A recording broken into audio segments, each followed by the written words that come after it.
Allô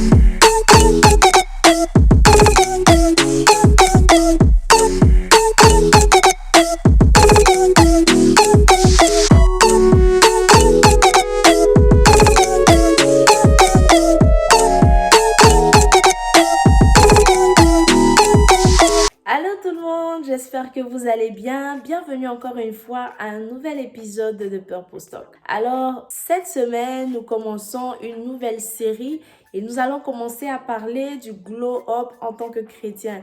Donc, comment glow up en tant que chrétien à tous les niveaux, tous les domaines de notre vie. Alors, on sait que l'été arrive et les gens se disent « Ah, moi, c'est mon heure, je dois glow up et tout. » Et surtout, nous les filles, on programme beaucoup de choses, surtout pour notre peau et tout, parce que lorsqu'on parle de glow up, on entend ça plus souvent chez les filles quand elles parlent de skincare, lorsqu'elles parlent de leur visage, de leur teint, etc. Donc, nous allons aborder le thème du glow up en tant que chrétien. Donc, on va commencer d'abord à parler du glow up spirituel. Donc, comment glow up spirituellement en tant que chrétien, en tant que chrétienne. Donc, le glow up spirituel, ça existe. Donc, il faut savoir que en tant que chrétien, tu as une apparence physique, mais tu as aussi une apparence spirituelle. Il faut savoir aussi que cette apparence spirituelle-là influence souvent ton apparence physique, influence beaucoup même ton apparence physique. Voilà, donc, on va parler sans plus tarder de comment glow up spirituellement. Alors déjà, si tu es jeune, tu es jeune chrétien, tu fais partie de la Gen Z, tu sais ce que c'est glow up. Donc, glow up, c'est briller, grandir, évoluer, changer de niveau, level up. Voilà, quelque chose du genre. Tu dois avoir des moments de prière, des moments d'intimité, des moments de rencontre avec le Seigneur, le matin et le soir. Avant de vaquer à tes occupations le matin, tu dois avoir un moment de prière, un moment de rencontre et d'intimité avec le Seigneur. Très important parce que ça va déterminer ta journée, ça va te charger spirituellement afin de pouvoir entamer la journée de la bonne façon. Un moment d'intimité le matin, très tôt le matin, c'est très important, surtout pour les jeunes femmes aussi parce que on voit dans le livre de Proverbe 31, Proverbe 31 verset 15, la Bible dit que elle se lève lorsqu'il fait encore nuit. Donc, ça veut dire même qu'il faut se lever très tôt, surtout en tant que femme. Et lorsque tu te réveilles tôt, c'est pas juste pour te balader dans ta maison ou bien juste pour boire du thé, pour boire du café ou bien pour faire je ne sais quoi. C'est pour avoir un moment d'intimité avec le Seigneur. Voilà, c'est vraiment pour avoir un moment d'intimité. Même si tu vas te lever tôt, peut-être pour préparer ta journée, ta boîte à lunch, pour cuisiner ou etc. L'essentiel, en fait, ça dit que le plus important, c'est que tu dois avoir un moment d'intimité, un moment de rencontre personnelle avec le Seigneur. Mais aussi, il faut avoir un moment le soir. Donc, le soir, lorsque tu reviens de toutes tes activités, ta journée chargée, etc., il faut avoir un moment de rencontre encore avec Dieu. Je ne suis pas en train de parler de la prière qu'on fait de façon très rapide avant de dormir. Moi, par exemple, je sais que j'ai un moment le matin, j'ai décidé 4 heures. Mais en même temps, ça a coïncidé avec un programme de l'église qui a commencé. Ils a prié à 5 heures du matin. Donc, du coup, j'ai dû mettre une pause en fait à ça pour pouvoir prier à 5 heures le matin. Mais après, moi, mon moment de prière, c'est minuit. Donc, à minuit, je prie. Donc, généralement, j'ai mon Bible study la nuit vers 23 heures. Et 23 heures pour rentrer à minuit, je commence à prier. Et généralement, je dors vers 1 heure du matin.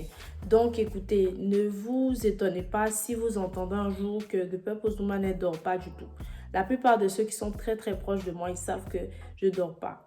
Voilà. Et souvent même, si un de mes proches essaie de m'appeler la nuit, je vais décrocher. Parce que mon sommeil n'est pas tellement profond. Voilà, à moins que j'ai été vraiment assommée par la fatigue, mais je ne dors pas beaucoup. La méditation, on a fait une série ici sur comment méditer la parole de Dieu. On a parlé d'abord de l'importance. J'ai illustré ça d'une certaine façon que le Seigneur m'avait montré. Donc, des militaires qui vont sur un champ de bataille et tout. Et on a essayé d'illustrer, voilà, et d'attribuer la prière et la méditation aux armes. Donc, écoute, si tu ne veux pas être un militaire, tu te retrouves sur le champ de bataille sans armes, il faut méditer. La parole de Dieu aussi est importante. Voilà, parce que souvent quand tu vas avoir le moment avec le Seigneur, tu parles. Mais il y a un moment où tu dois attendre en fait une réponse de la personne avec qui tu parles. Et la réponse, généralement, ça se trouve où? Dans la parole de Dieu. Donc, c'est impossible que tu dises, ouais, moi j'ai une vie de prière et tout. Moi je prie, j'ai des moments d'intimité avec le Seigneur. Mais pour la méditation, une fois en passant. Une fois en passant, ça veut dire que toi, tu es un peu comme égoïste parce que tu monopolises la parole. Ouais, tu as des moments de prière avec Dieu, mais déjà, tu te bases sur quoi si tu ne lis pas la parole de Dieu? Et aussi, tu parles seul parce que tu ne fais que parler, mais tu n'entends pas le retour. Le Seigneur ne te parle pas en retour et puis toi, ça ne te dit rien. Tu continues à prier tous les jours, tu continues à parler tous les jours, tu demandes, tu as des requêtes et tout. Mais toi, tu n'entends pas la voix de ton interlocuteur. Je ne sais pas, mais ça sert pratiquement à rien parce que quand on a une conversation avec quelqu'un, c'est un échange en fait.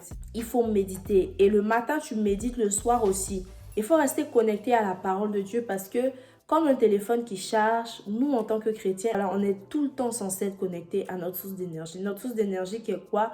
La parole de Dieu. Il faut aller à des marches de prière. Je voulais pas le dire, mais je voulais que ça soit une surprise, mais je vais le dire. Le Seigneur m'a mis à cœur, voilà, de commencer des prayer walk. Donc, je vais commencer ces prayer walk là sur ma chaîne, donc sur YouTube, mais aussi sur Facebook. Je vous conseille de faire ça parce que c'est très édifiant. Ça régénère. En même temps, c'est la gym, c'est le sport. Voilà, donc en même temps que tu es en train de prier, tu marches, tu es aussi en train de posséder le territoire. Là où fouleront tes pieds, je te le donne en héritage. Pendant que tu es en train de prier, tu marches dans ton quartier ou je ne sais où, tu es en train de posséder ce territoire-là. Pendant que tu marches, faut pas juste regarder les gens et puis critiquer, te moquer des gens, mais profite, utilise ce temps à bon escient. Pendant que tu marches, tu pries. Pendant que tu marches, tu déclares des paroles. En tout cas, tu libères des paroles et tout. C'est important. Et tu déclares même la parole de Dieu pendant que tu marches. C'est édifiant, ça je vous l'assure. Avant même que le Seigneur me mette à cœur de commencer ça, comme en live et tout ça, je le faisais. Je ne faisais pas ça tout le temps par exemple, mais j'ai commencé à le faire depuis un certain moment. Et même lorsque je marche pour aller à mon bus, pour aller au travail, je commence à prier. Ça devient comme instantané. Si tu ne priais pas ou tu n'arrives pas à prier pendant plus d'une heure ou de 2 heures, fais des marches de prière. Tu vas dépasser même 2 heures, 1 heure. C'est un des secrets aussi que je peux te donner pour pouvoir avoir des moments de prière plus longs. Tu peux facilement atteindre 2 heures. Tu peux facilement atteindre 45 minutes. Et ça va beaucoup t'aider dans ton évolution, dans ton glow-up spirituel. Marcher et prier. Donc les marches de prière, prayer walk. Il faut essayer ça. Si tu veux commencer à te donner ce challenge-là, donc je vais prier 1 heure ou 2 heures, commence à faire des marches de prière. Tu vas voir que toi-même, tu seras surpris. Tu vas même dépasser tes objectifs. Si tu es quelqu'un, tu as la difficulté, tu luttes vraiment avec ça, tu veux prier plus longtemps, la marche de prière est la solution. Tu me vois, voilà, il faut essayer. Essaie seulement, tu vas venir témoigner. Créer des playlists d'adoration, s'il te plaît. Si tu es un chrétien ici, tu es une chrétienne ici, tu as toujours des chansons mondaines dans ton téléphone, ça ne va pas t'aider. Si le Seigneur nous demande de prier sans cesse, ça veut dire que nous devons constamment être dans un esprit de prière, être dans un esprit bien disposé. Alors, un esprit bien disposé, ça demande aussi des dispositions nécessaires en fait. Donc, si tu te dis que tu veux être dans un esprit bien disposé et que tu écoutes des chansons qui n'ont carrément rien à voir avec l'atmosphère de ton esprit, ça ne t'aidera pas. Moi, je ne vais pas venir ici pour dire, écoute, faut pas écouter tel parce que, ou bien non, les chansons mondaines, c'est pas bon.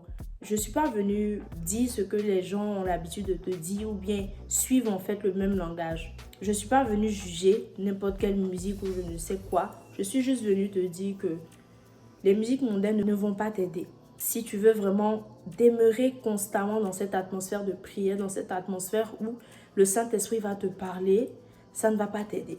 Donc, je te conseillerais de commencer tout de suite à les enlever de ton téléphone. Je te conseillerais fortement de le faire. Alors, il faut que tu crées des playlists vraiment d'adoration, playlist prière, playlist louange, moment calme avec Dieu, moment intime avec Dieu. Le jeûne. Tu veux glow up, mais tu veux pas jeûner. Moi, je sais pas. Parce que même les femmes, en fait, quand je prends l'exemple de glow up au féminin, Les femmes qui veulent perdre du poids, elles font des jeûnes intermittents souvent. Il y a des jeûnes intermittents qui existent. Donc, le jeûne est important. Le jeûne est important, mais c'est aussi bon pour ta santé. Parce que si tu as l'habitude de manger du sucre toute la semaine, si tu jeûnes au moins une seule fois dans la semaine, ce jour-là, ça va permettre peut-être à ton corps de régulariser le taux de sucre dans ton corps. Donc moi, je pense que le jeûne, ce n'est pas seulement spirituel et tout, mais ça aide aussi. En fait, il faut comprendre que le spirituel t'aide dans tous les domaines aussi. Donc si tu es vraiment quelqu'un qui est spirituel, qui te laisse guider par Dieu, et puis tu jeûnes, tu pries, tu fais vraiment ce que tu es censé faire, généralement, tous les autres domaines de ta vie, ça va. Et puis, surtout aussi ta santé. Donc, ça joue aussi sur ta santé. Il ne faut pas qu'on se mente. Si tu jeûnes, il y a un jour où tu ne manges pas, ton corps va s'habituer à ça. 1 ou 2 jours, ton corps s'habitue à ça. Et ça sera un jour où tu bois peut-être juste de l'eau. Donc, c'est l'eau seulement qui circule dans ton organisme. Et puis, Dieu lui-même, il fait le travail dans ton corps. Pendant que tu es en train de te concentrer sur pour lui, là, tu ne sais pas qu'il est en train même de stabiliser ta santé, ton taux de sucre, etc. C'est important. Donc, il faut jeûner. Mais pas seulement le jeûne de on ne mange pas la nourriture. Jeûne aussi des réseaux sociaux. Tu veux glow up spirituellement, les réseaux sociaux là, il faut savoir déposer ça souvent. Laisser ça un peu souvent. C'est-à-dire, un jour, sans te connecter sur Instagram, sur Facebook, sur WhatsApp ou peu importe, ça ne va pas te tuer. Sur TikTok surtout, ça c'est devenu une bête noire. Un seul jour sans aller sur TikTok, ça ne va pas te tuer. Ça va te faire du bien au contraire. Peut-être ça peut être le jour où tu décides de jeûner dans la semaine où cette journée-là, je sais que je ne mange pas. Les lundis, je sais que je ne mange pas. Donc tu profites de cette journée pour aussi laisser les réseaux. De toute façon, si tu jeûnes, c'est pour plus te rapprocher de Dieu. Donc, le moment que tu prends généralement pour aller sur les réseaux là, faut prendre ça pour prier.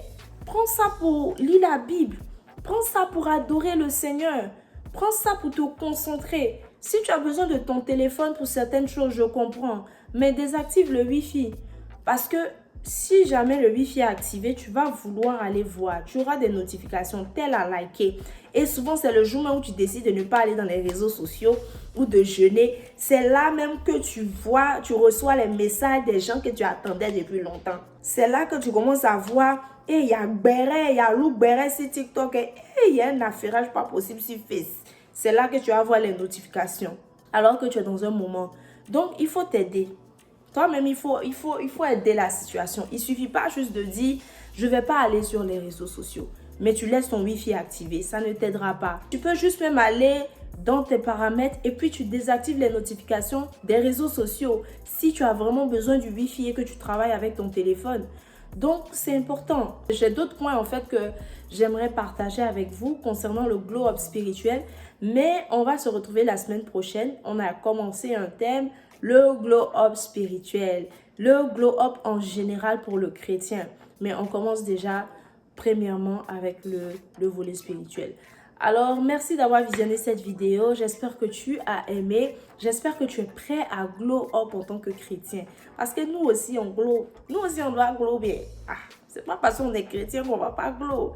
Donc, n'hésite pas à liker la vidéo. N'hésite pas à commenter, à me dire ce que tu penses, à me dire si tu as déjà commencé à adopter des attitudes pour glow up ou si tu es déjà en train de glow up parce que tu as certaines tactiques.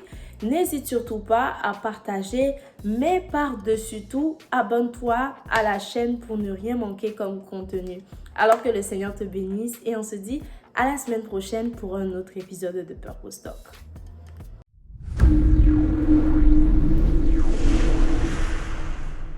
Aussi, donc le samedi, Pray with Inshira live. Pray en live avec Inshira. Inshira, c'est moi, c'est The Purpose Woman. Donc, on va prier ensemble. N'hésitez pas à vous connecter sur Facebook. Je serai en live. Mais aussi, on a les épisodes de Brave Daughters sur Facebook. Donc, on a déjà publié 2 épisodes sur YouTube aussi. Mais généralement, c'est sur Facebook. Donc, n'hésitez surtout pas à nous suivre les samedis sur Facebook. C'est sur ma page personnelle, Anora Inchira Ansa. Donc, n'hésitez surtout pas, vous serez bénis. Alors, on se dit à la semaine prochaine. Que le Seigneur nous bénisse.